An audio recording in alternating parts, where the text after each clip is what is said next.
I never thought betrayal could taste like wedding cake, sweet and choking all at once.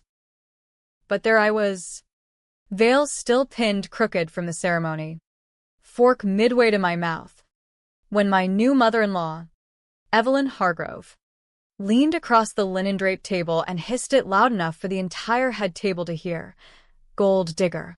The word hung in the air like tear gas at a protest. And half the guests, old money from Connecticut, tech bros from Silicon Valley flown in for the show, froze with their crystal glasses mid-clink.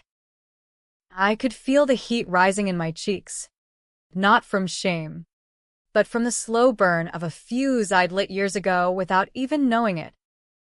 "Tell me, Evelyn," I said, my voice steady as a loaded chamber, smiling that pageant grin I'd perfected in foster homes. "If I'm the gold digger, why did your son bury a body in the backyard of the house you bought us?" The ballroom went dead silent, the kind of quiet that follows a car crash on the interstate. Forks clattered. Someone choked on Prosecco. My husband, Nathan, tall, blonde, the golden boy of Hargrove Investments, turned to me with eyes wide as headlights, his hand frozen on my thigh under the table. Evelyn's face drained of color, her Botox-smooth forehead creasing for the first time in decades. "Delilah," she whispered, like my name was a curse. "What the hell are you talking about?" But I just tilted my head, that smile never wavering, and watched the first crack spiderweb across their perfect family facade. It was the question I'd waited 5 years to ask, ever since the night I took the fall for Nathan's sins, ever since I woke up in a county jail cell with blood on my hands that wasn't mine. Revenge isn't a dish best served cold, it's a slow poison. And tonight, at our $10 million wedding in the Hamptons, I was finally pouring the glass. That question wasn't born in a vacuum. It started 8 years ago, back when I was 22, scraping by as a barista in a dingy Seattle coffee shop that smelled like burnt dreams and overbrewed regret. I'd grown up in the system's foster merry-go-round, bouncing from one indifferent home to another in the Pacific Northwest, learning early that love was just a transaction with extra steps. My mom OD'd when I was 6. Dad split before I could walk. So by 18, I was on my own, hustling tips and dodging creeps who thought a minimum wage smile meant I was for sale. That's when Nathan Hargrove walked in, all Ivy League polish and easy charm, ordering a black coffee like he owned the place. Which, in a way, he did. His family's hedge fund had bailed out half the tech startups crashing in the dot-com hangover. He was 28, fresh off a divorce from some Vassar girl who'd grown apart from his lifestyle, code for couldn't hack the coke-fueled weekends in the Caymans. But to me, he was a lifeline. We talked for an hour that first shift. He laughed at my sarcasm, slipped me 100 under his saucer, and by closing time, he was asking for my number. "You're not like the others here," he said, eyes lingering on my faded jeans and the tattoo peeking from my sleeve, a wilted rose for the mom I barely remembered. "You've got fire." I believed him. God. Did I believe him? 3 months later, he whisked me to New York on his Gulfstream, introduced me to his world of marble lobbies and Michelin-starred brunches. Evelyn hated me on sight, called me the barista with that nasal clip, like it was a venereal disease. But Nathan? He made me feel seen, wanted. He proposed on the deck of his vineyard yacht, ring glinting like a promise under the stars. I said yes, thinking I'd finally escaped the gutter. But secrets have a way of rotting from the inside out. 6 months into our engagement, Nathan's firm got tangled in a Ponzi scheme. Nothing new for Wall Street, but this one was sloppy. His partner, a sleaze named Victor Lang, had been siphoning client funds into offshore accounts, using Hargrove Investments as cover. Millions vanished. Pensions gutted. Retirees left staring at empty IRAs. The feds were closing in, subpoenas flying like confetti at a funeral. Nathan panicked. One night, after too many scotches in his Tribeca penthouse, he confessed it all to me in a slurry rush. Victor's the brains. But Nathan signed the docs, cooked the books to keep the lights on. I did it for us. Delilah, he slurred, gripping my arms hard enough to bruise. For the life we're building. You get it, right? Family first. I didn't.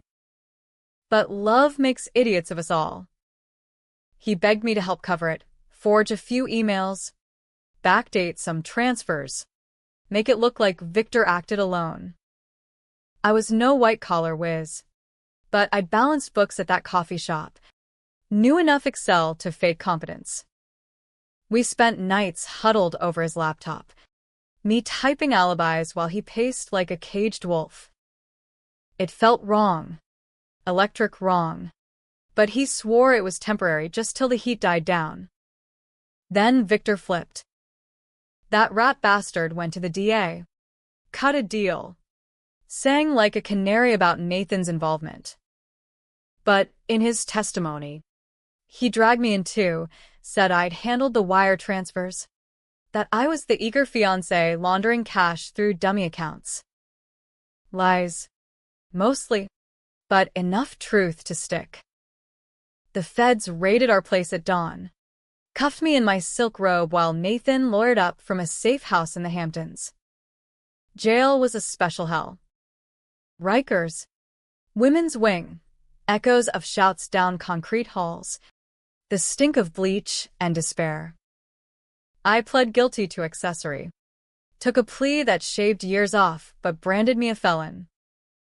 3 years served. Paroled early for good behavior. But my name was mud. Nathan? He walked. Victor's deal shielded him as a reluctant participant, and Evelyn's lawyers, sharks in Brioni suits, buried the rest under NDAs and settlements. When I got out, ribs showing under thrift store tees, he was waiting at the gate with flowers and apologies. It was a mistake. Baby. Victor's the villain. We're clean now. Clean. Like I'd washed his sins off in a prison shower. I went back, not for love. Not really. But for the slow simmer of payback. I'd play the part, the reformed ex-con turned trophy wife, all while digging for the leverage to burn it all down. Evelyn never let me forget. At every family dinner in their Greenwich estate, mahogany tables groaning under caterers' feasts, she'd snipe about my past, whisper to aunts about how I'd trapped her boy. Nathan laughed it off, called her old-fashioned, but I saw the flicker in his eyes, the way he'd squeeze my hand too tight under the table. He was scared I'd crack, spill the real story. But I didn't. Not yet. Instead, I charmed the Hargrove machine. Took elocution lessons to smooth my Seattle twang. Networked at galas till my Rolodex bulged with senators and CEOs. I became Delilah Hargrove 2.0. Poised. Philanthropic. The redemption story they paraded in Forbes profiles. From barista to boardroom, the headline read, with my mugshot blurred in the sidebar like a punchline. But revenge isn't a straight line. It's a maze with mirrors.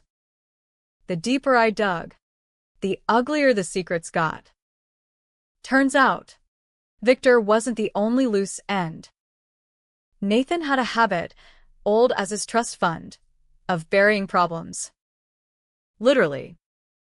2 years before we met, during his first marriage, he'd gotten mixed up with a whistleblower at the firm, a junior analyst named Riley Tate. 25. Ambitious. Who'd stumbled on early irregularities in the books. Riley threatened to go public. Nathan convinced her otherwise. They argued at his upstate cabin. Witnesses saw them leave a bar together. Her laughing, him brooding. Next morning, she was gone. Cops called it a runaway case, her car found abandoned at a trailhead. But I found the Polaroids in his desk safe. Hidden behind stock certificates, Riley bound and gagged in the cabin basement. Nathan's face blurred in shadow. A shovel propped like a joke. And the deed to our dream home, in the Hudson Valley, it sat on that same plot. Backyard sloping into woods where the soil was loose. Too loose. He'd killed her. Or paid someone to. And Evelyn knew. Her emails, hacked from a sloppy shared drive during one of his business trips, spelled it out. Frantic threads from a decade ago. Wiring hush money to fixers, urging Nathan to handle the loose ends like your father did. The patriarch, Old Man Hargrove, had his own skeletons, insider trading scandals hushed with payoffs. A mistress who fell from a balcony in the 80s. The family wasn't built on gold, it was forged in graves. I confronted Nathan once, casual as coffee, over breakfast in our sunlit kitchen. "Remember Riley?" I asked, sliding the Polaroids across the marble island. His spoon clattered into his oatmeal, face paling like curdled milk. Delilah. "Where did you? Doesn't matter." I cut him off. Voice honey over razor wire. "What matters is, I covered for you once. The Ponzi mess? That was child's play. But this is murder." Nate. "And if Evelyn's little garden club finds out, poof, legacy gone." He begged, blubbered, swore it was self-defense. Riley attacked him with a knife. He panicked, buried her to protect the family. Lies. But I let him spin them, filing every word away like ammo. From there, it was chess. I leaked anonymous tips to Victor's lawyer, stirring old resentments, planted doubts at board meetings about Nathan's stability, even seduced his protege, a slick VP named Marcus, into feeding me dirt on Evelyn's offshore slush funds. The wedding was my endgame. $10 million down the drain for white orchids and a string quartet, all to lure the vipers into one nest. Guests included Victor, invited as a reformed colleague, seething under his tux, and Riley's estranged sister, flown in under false pretenses as a distant cousin. Evelyn, sensing the trap, but too arrogant to bail, presided like a queen bee. And when I dropped that bomb about the body, the room fractured. Nathan bolted for the exit, Evelyn shrieking my name like a siren. But I wasn't done. As security swarmed, hired by me, naturally I leaned into the mic, voice booming over the speakers. "Ladies and gentlemen, thank you for witnessing the Hargrove truth." Toasts to buried secrets. Chaos erupted. Fists flew. Dresses tore. Someone smashed a cake into Victor's face. I slipped out the side door, veil trailing like a ghost, into the salty Hamptons night. Nathan caught me on the lawn, grabbing my arm, eyes wild. "You bitch, you ruined everything." No. "Nate," I whispered, twisting free. "You did." I just dug it up. Sirens wailed in the distance, my tip to the DA. Time-stamped for tonight. As cuffs clicked on his wrists, Evelyn lunged at me, nails raking my cheek. "Monster. He'll rot because of you, or free because of me," I shot back, dabbing blood with my thumb. "One call for me, and those Polaroids vanish. Your choice, mother." That's the twist they don't see coming. I didn't want him locked away. Not fully. Revenge isn't destruction, it's control. By dawn, in a dawnlit lawyer's office overlooking the Sound, Evelyn signed over the Hudson Valley deed, free and clear, to me. Victor got a settlement, enough to choke on. Nathan? He pled to manslaughter. Got 10 with parole and 5. But I visit monthly, whispering updates on our empire. The one I run from his empty chair. The readers, the guests, the tabloids, split hairs. Am I avenger or architect of the same rot? Heroine who exposed killers, or gold digger who traded justice for deeds? I wake some nights, tasting cake and regret, wondering if the bars I broke were ever mine to bend. But in the quiet, staring at the rose tattoo faded on my wrist, I smile. Because, for once, the gutter girl's holding the shovel. The fallout from that wedding hit like a nor'easter off Long Island Sound, savage, unrelenting, and leaving wreckage for the gulls to pick over.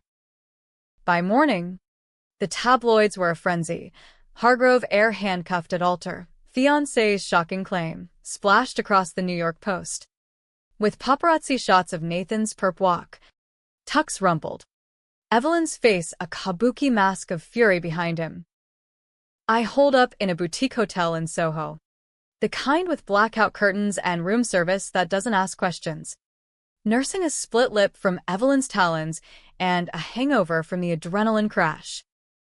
My phone buzzed nonstop. Reporters. Old foster siblings I'd ghosted for years. Even Marcus, the VP. Texting eggplant emojis like betrayal came with benefits. But the real storm brewed in the mirror. Delilah Hargrove. Nay nobody. Staring back with eyes that looked too much like the system's cast-offs. Hard and unblinking. I didn't plan it this way. Not at first. Back in those early post-prison days. Fresh out of Rikers with a paper sack of belongings and a bus ticket stub, I'd fantasized about vanishing, maybe Portland. Open a food truck slinging lattes with a side of spite. But Nathan's car idling at the gates, engine purring like a guilty conscience, changed the script. I can't do this without you, he'd said. Door open. Roses wilting on the dash. Lies. But useful ones. I climbed in, and just like that, I was back in the web, his web, Evelyn's web. The whole sticky Hargrove dynasty spun from privilege and peril. It was easier to play along than fight. Easier to learn the rules from inside. I audited their lives like a forensic accountant. Nathan's late nights at the office were poker dens in Atlantic City, blowing client restitution on blackjack and blondes. Evelyn's charity balls masked money laundering through foundations that funneled cash to political PACs, her bridge club with senators, swapping secrets over high tea. The deeper I went, the more I uncovered about Riley.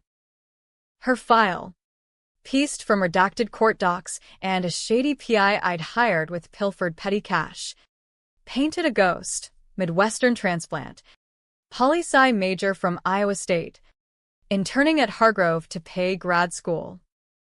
Smart. Scrappy. The kind of girl who'd remind me of my younger self if foster care hadn't beaten the optimism out. She'd flagged the irregularities in a memo, dated March 12, 2013. Yellowed copy smuggled to me via a contact in the DA's archives. Nathan's response? A lunch meeting that turned into the cabin weekend. Autopsy never happened, no body. No case, but the Polaroids told the tale. Duct tape gleam on her wrists, his shadow looming with what looked like a fireplace poker. Buried shallow, under what was now our koi pond. The fish gliding oblivious over old bones. I kept it buried too. At first. Used it like a safe word in our marriage, whisper Riley during arguments. And he'd fold. Hand over the Amex Black. Sign the prenup addendum giving me equity in his portfolio. It bought me time. Power. The illusion of partnership. But power's a drug. And I mainlined it. launched a nonprofit called Second Chance Securities, ostensibly helping ex-cons like me into finance gigs, but really a front to siphon Hargrove funds into my own accounts. Legit on paper, tax write-offs for the family image, but off books, it was my war chest. By year 3, I had $2 million tucked in crypto wallets, enough to bolt if the wheels came off. They almost did. Twice. First time was Marcus. That protege of Nathan's, 32, dimpled, with a jawline like a Kennedy knockoff, caught my eye at a firm retreat in Aspen. Nathan was snowed in with meetings, so I flirted over fondue, let him buy the afterski shots. He was easy, ambitious, resentful of Nathan's silver spoon, hungry for a mentor with benefits. We hooked up in his suite, mirrors fogging with post-coke haze. And he spilled everything: Evelyn's role in the Riley cover-up, how she'd driven the car to the cabin that weekend, held the flashlight while Nathan dug. Family protects family, he slurred, tracing my tattoo. But you're not family. Are you? Delilah? I laughed it off, rode him like a wave. But inside, gears turned. Marcus became my mole, emails forwarding board minutes, voice memos of Evelyn's vodka-fueled rants about the barista whore. In return, I fed his ego, his career, pushed Nathan to name him COO. Until he got greedy. Started blackmailing me with screenshots of our texts, demanding a cut of my slush fund. Partners, right? He texted one night, post our last tumble in the company jet. I handled it American style. Cold. Calculated. No traces. Hired a fixer, not some mob goon, but a disgruntled ex-SEC auditor who'd audited Hargrove and gotten screwed on the payout. One anonymous tip to the IRS about Marcus's creative expense reports. And poof, raid at dawn. His condo tossed like a bad salad. He cracked under questioning, pinned a pump and dump on Nathan to save his ass. More cracks in the facade. More leverage for me. Nathan raged, accused me of planting the evidence. I played innocent, tears on cue, and watched him self-destruct, booze benders. A slap across my face that left a shiner for the society pages. You're turning me into him, he sobbed, meaning his father, the balcony pusher. Good. I thought. Become the monster. I'll be the mirror. The second close call was Evelyn. She cornered me at the Greenwich Country Club, poolside under striped umbrellas, her gin fizz sweating like her upper lip. I know what you're doing, Delilah, she hissed, voice low over the splash of laps. Digging like a mongrel in our yard. I'd been careless, left a browser tab open on the cabin's property records during a girls' weekend at her estate. She waved a printout. Riley's memo circled in red ink. Nathan told me about the pictures. You're bluffing. No body. No proof. I sip my virgin mojito, clean now. 6 months sober for the wedding optics, and met her gaze. Bluffing? Like you did with the feds on the Ponzi? Or when you wired that $50K to the groundskeeper who never existed? Her eyes narrowed. Calculating. Then, the flip, she smiled, all teeth and venom. Join us. Then. Full partner. We bury this together, Riley. The schemes. All of it. Marry my boy. Inherit the throne. Or. The or hung like a noose. It was the offer I'd waited for. The crack in her armor. Evelyn wasn't just protecting Nathan. She was building an empire. One corpse at a time. Her husband, dead 5 years from heart failure, but whispers said pills slipped by her manicured hand, had taught her the game. Wall Street as war. Winners write the history. She flipped sides that afternoon, From foe to foe ally. inviting me to tea, where she spilled the family catechism. Payoffs to cops for the cabin search that found nothing. NDAs with Riley's family bought off with college funds for her nieces. We're like, you and I, she said, clinking glasses. Survivors. Bullshit. But I sipped the poison. Nodded along. From there, it was tag team, Evelyn coaching me on power plays, me feeding her dirt on rivals. Nathan noticed the thaw.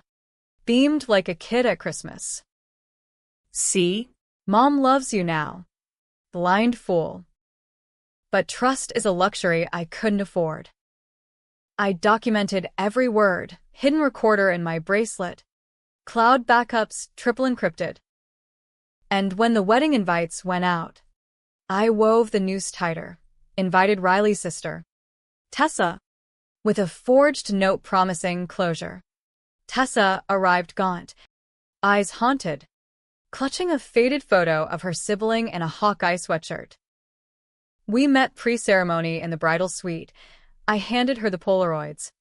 Watched her crumple like wet paper. Why now? She whispered. Because it's time, I said, hugging her as sobs shook us both.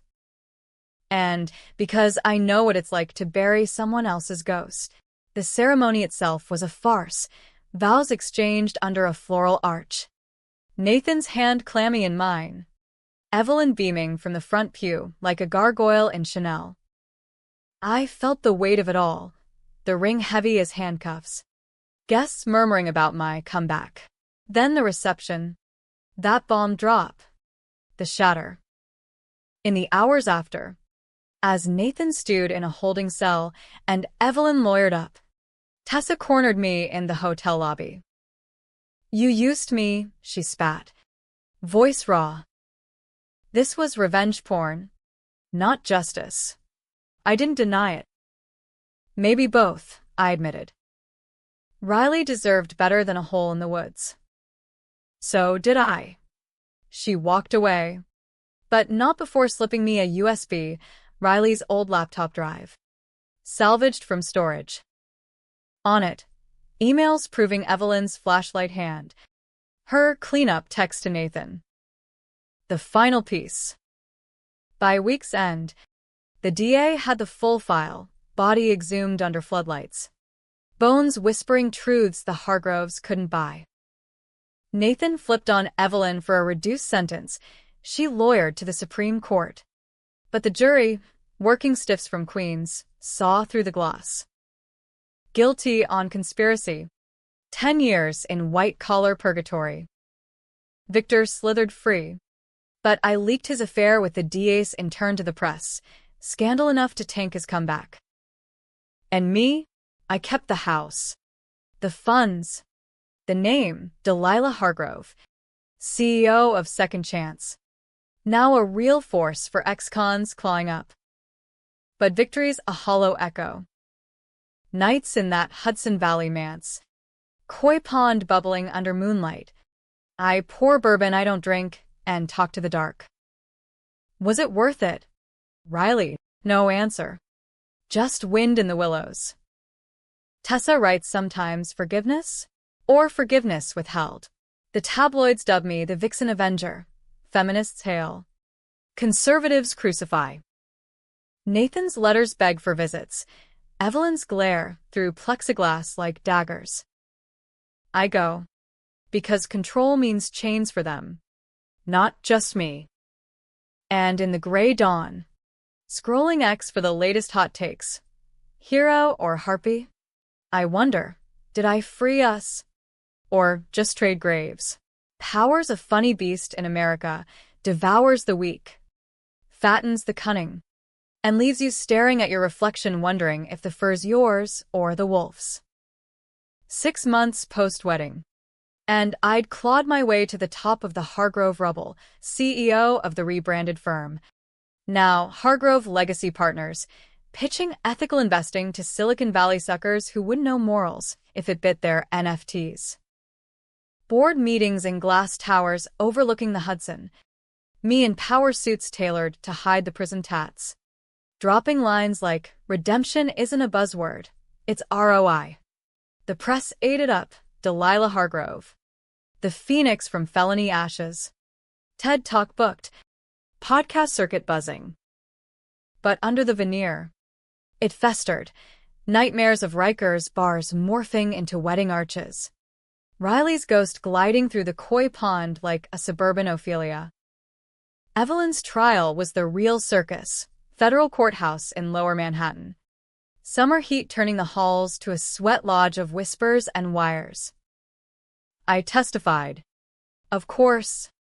The star witness in pearl grays and minimal makeup. Voice steady as I laid out the timeline. Cabin weekend.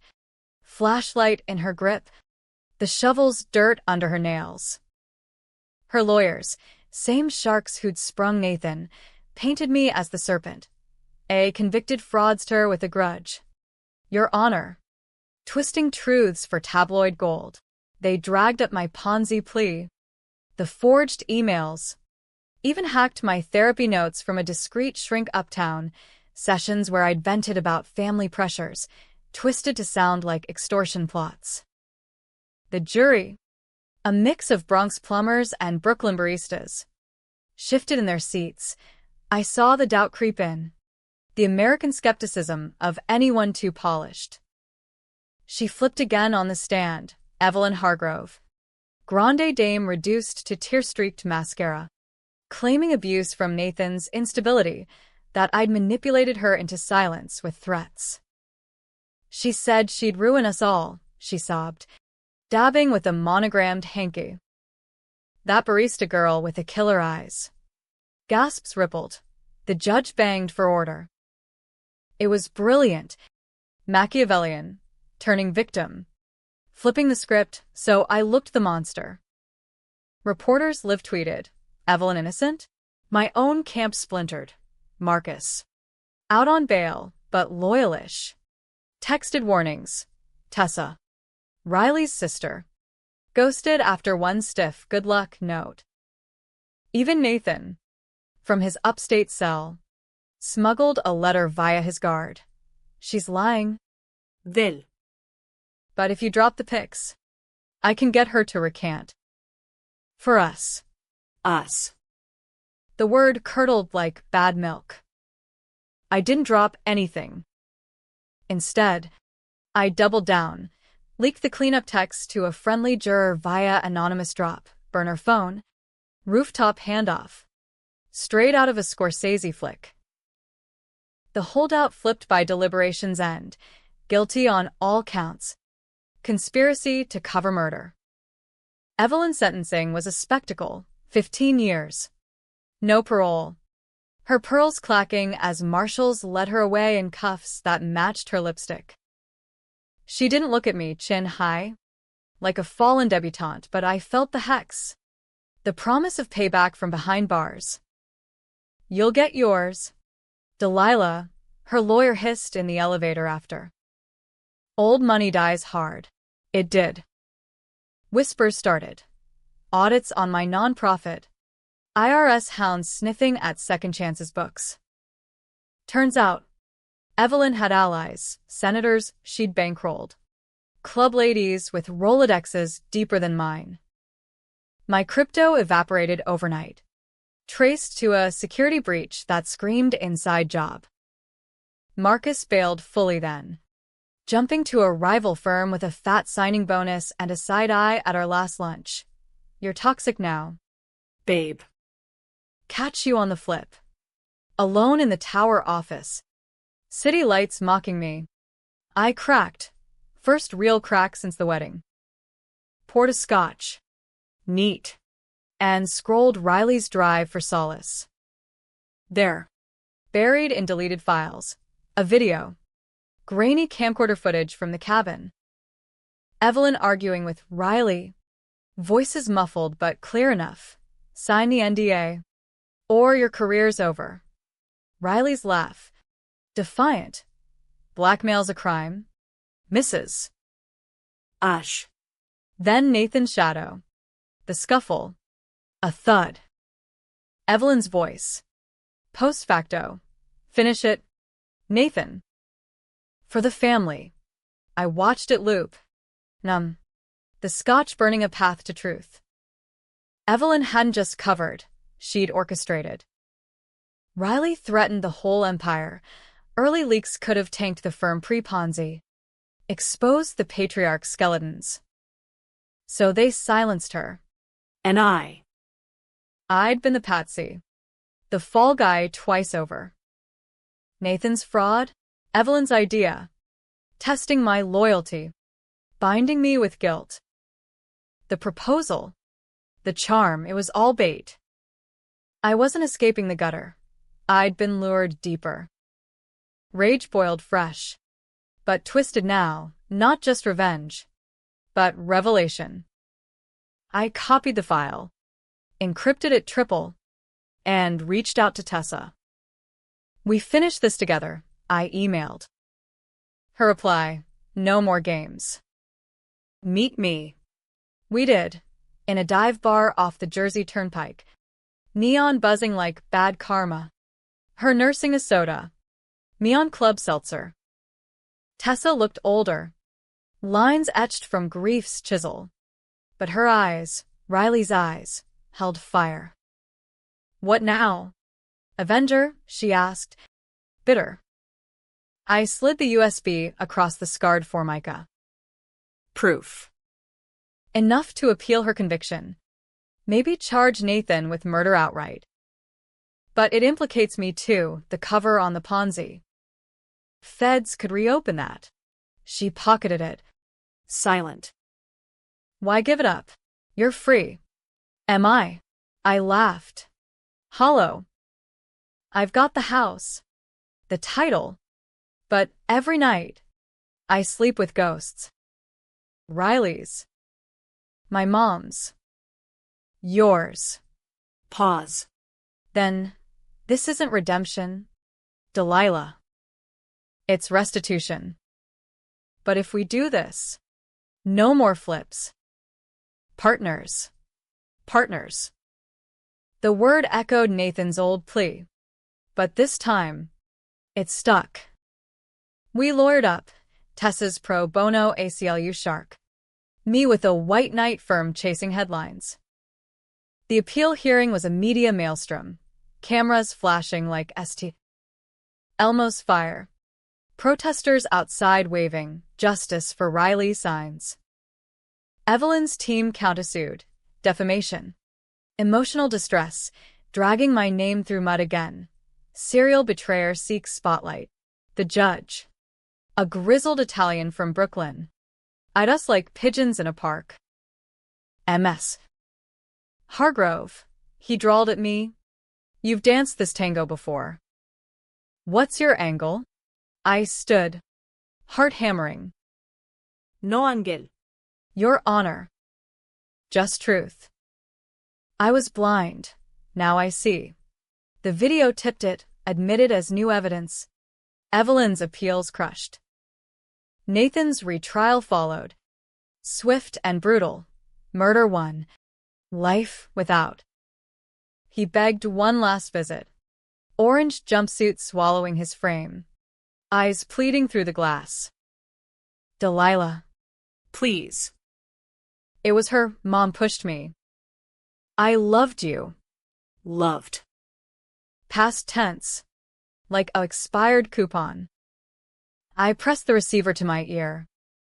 Love's a lie we tell to sleep at night. Nate. Sweet dreams. Hung up. Walked out to Tessa waiting in the hall. We hugged. Awkward. Two survivors in a system that chews and spits.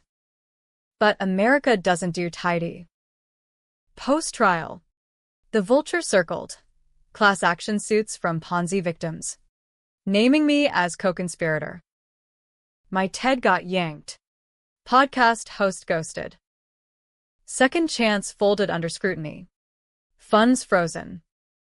I sold the Hudson House. Koi pond filled in. Bones repatriated to Iowa soil under Tessa's watch to cover legal fees. down to a walk-up in Brooklyn. Ramen nights and gig economy grinds, but lighter. Somehow. Tessa and I started small, a true victims fund. Crowd-funded. No glitz. She handles the books, I tell the stories, podcasts now. Raw. Unfiltered. From gold digger to ghost hunter. Evelyn died in custody. Official, natural causes. But her cellmates whisper to a guard said pills. Smuggled like her old secrets. Nathan? He hangs himself 6 months later. No blaming the women who broke me. Tabloids explode. Hargrove curse. I read it in a laundromat. Quarters in hand. And feel. Nothing. Or everything. Tessa calls. You okay? Getting there, I say. And for the first time, I mean it. Rock Bottom in Brooklyn has a rhythm all its own. Subway rumbles, shaking the thin walls at 3 a.m. The sizzle of street carts hawking halal at dawn.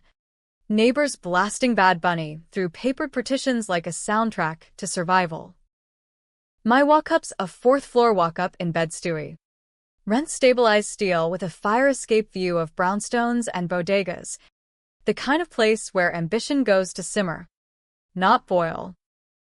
No more power heels or corner offices. Now it's freelance consulting for nonprofits. Ghostwriting memoirs for ex-cons who want their hustle to hope arcs without the typos. Tessa crashes on my couch most weekends. Her Iowa farm life too quiet after the storm. And we plot over takeout. Expand the fund. Lobby for Riley's Law. Mandatory audits for whistleblower protections in finance. It's grunt work. Unglamorous. But real. No ghosts in the koi pond. Just goldfish in a bowl on the sill. Oblivious. The twist came on a Tuesday. Gray November drizzle turning the sidewalks to oil-slick mirrors. Package at the door. No return address. Brown paper crinkling like old skin. Inside, a manila envelope. Thick. Stamped from Attica. Nathan's handwriting. Shaky. For Delilah, burn after. Heart thudding. I locked the door. Poured coffee black as regret. And spilled the contents on the Formica table. Letters. Dozens. Yellowed edges curling. Photos. Faded Kodaks of him as a kid. Evelyn's arm possessive around tiny shoulders. And at the bottom, a USB drive. Labeled Truth. I plugged it in. Screen flickering like a bad omen. Audio files first. Nathan's voice. Post-retrial. Raw and ragged. Confessions to a prison shrink. Smuggled out God knows how. It wasn't self-defense. Doc. Riley. She was gonna expose everything. Mom said if I didn't, she'd disown me. Cut me off. But Delilah, she took the fall for the fraud. Thought it was love. I let her. Used her. Pauses. Breaths hitching. The wedding? I knew she'd blow it up. Part of me wanted it, end the charade. But the body? That was Mom's idea. She drove. I dug. Riley screamed about justice. American dream bullshit. I just wanted quiet. Quiet. The word echoed my own cravings. Next files. Evelyn's diaries. Digitized scans. Pages of copperplate script spilling venom. Entries from 13. Nathan soft. Needs hardening. Riley girl threatens all. Must neutralize. Like father's balcony. Clean. Final. Then. Jumps to us. Barista trash. But useful. Groom her. Bind with crimes. By wedding. She'll be ours or broken. My stomach twisted. Every thaw. Every tea time confidence. Engineered. But the gut punch. A 2012 entry. Preemie. Husband's heart, too weak for the game. Slip the pills, legacy mine now. And attached. A coroner's report, fudged. But with a notary stamp from a fixer I recognized, Victor Lang. Pre-Ponzi. Victor. That rat. Who'd slithered to a quiet consultancy in Florida after his scandal. Sunning on Gulf beaches while we bled. The pieces slammed together. He'd been Evelyn's first line. The partner who'd handled the patriarch's accidents, then flipped to the DA for immunity when the Ponzi heat rose. But why drag me? Insurance, Evelyn's orders. Testing Nathan's loyalty. Or mine. The USB ended with a video. Nathan in his cell. Gaunt. Staring at the lens. Delilah, if you're watching, it's over.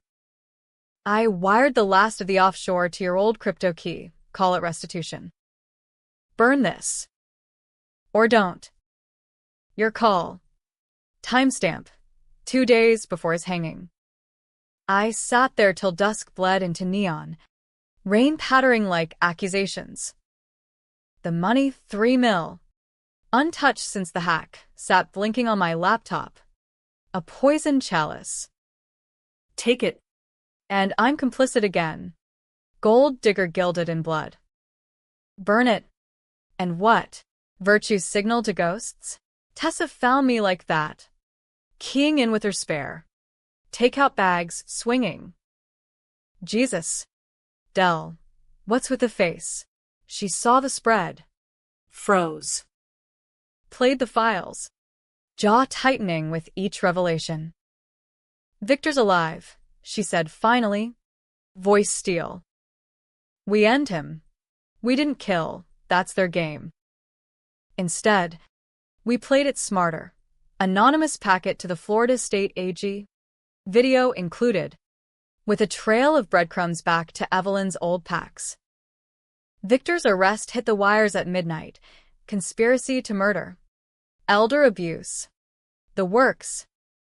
Mugshot viral. Tanned face sallow under fluorescence. Empire evaporated.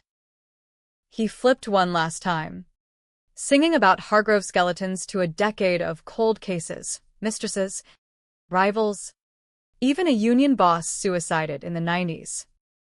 The dynasty crumbled fully. Assets seized. Foundations dissolved. The Greenwich estate auctioned to a crypto bro who turned it into a VR brothel. Tessa and I watched from a dive in Manhattan. TVs blaring the news. Burgers congealing untouched. You could have kept the money, she said. Clinking bottles. Started over rich. I shrugged, tasting the old bitterness. Rich is what got me here. This, us, it's enough. But was it? Nights after. Alone. I'd eye the fishbowl. Wonder if Nathan's quiet was mercy or madness. His note. Creased in my drawer. I loved you. In my way. Forgive. No. But understand? Yeah. We're all products, foster kids of fate. Flipping sides to survive. The debate rages online. X threads dissecting Delilah's dilemma. Was I pawn turned queen? Or architect of carnage? Feminists claim me as anti-patriarchy warrior. Cons decry feminist revenge porn destroying families. Tessa laughs it off. I scroll sometimes. Dropping truth bombs in replies. The fund grows.